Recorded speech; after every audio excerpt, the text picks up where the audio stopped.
Hello! Hi అండి అందరికీ. ఈరోజు నేను రాయలసీమ స్పెషల్ ఉగ్గాని చేస్తున్నాననమాట. బొరుగులు తీసేసుకొని వాటర్‌లో నానబెట్టేసుకొని పిండేసి పక్కన పెట్టేసుకోవాలి.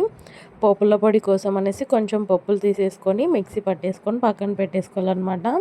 ఇప్పుడు ప్యాన్ హీట్ చేసుకొని ఆయిల్ వేసేసుకొని పోపు వేసేసుకున్న తర్వాత ఆనియన్స్, టమాటోస్ వేసేసుకొని ఒకసారి అంతా కలుపుకున్న తర్వాత కరివేపాకు, 1 స్పూన్ అల్లం వెల్లుల్లి పేస్ట్ యాడ్ చేసుకొని బాగా కలుపుకున్న తర్వాత కొంచెం పసుపు, కొంచెం సాల్ట్ యాడ్ చేసేసుకొని కలుపుకోవాలి. టమాటోస్ మగ్గిపోయిన తర్వాత నేను కారం వేస్తున్నాను. మామూలుగా అయితే పచ్చిమిర్చి మిక్సీ పట్టేసుకొని కూడా వేసుకుంటుంటారు. నేనైతే కారం వేసాననమాట. ఇప్పుడు బొరుగులు కూడా యాడ్ చేసేసుకొని మంచిగా కలుపుకొని పప్పుల పొడి ముందే మిక్సీ పట్టుకున్నాం కదా, నేను ఇక్కడ 2 స్పూన్స్ యాడ్ చేస్తున్నాను. సాల్ట్ కొంచెం తక్కువ అనిపించింది, అందుకే సాల్ట్ యాడ్ చేసేసి అంతా బాగా కలుపుకోవాలన్నమాట.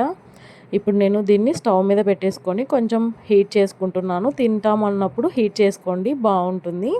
అంతే, రెడీ అయిందండి రాయలసీమ స్పెషల్ ఉగ్గాని బజ్జీ అనమాట. నేను బజ్జీ చూపించలేదు, నెక్స్ట్ వీడియోలో చూపిస్తాను. అంతే ఈ వీడియో. బాయ్.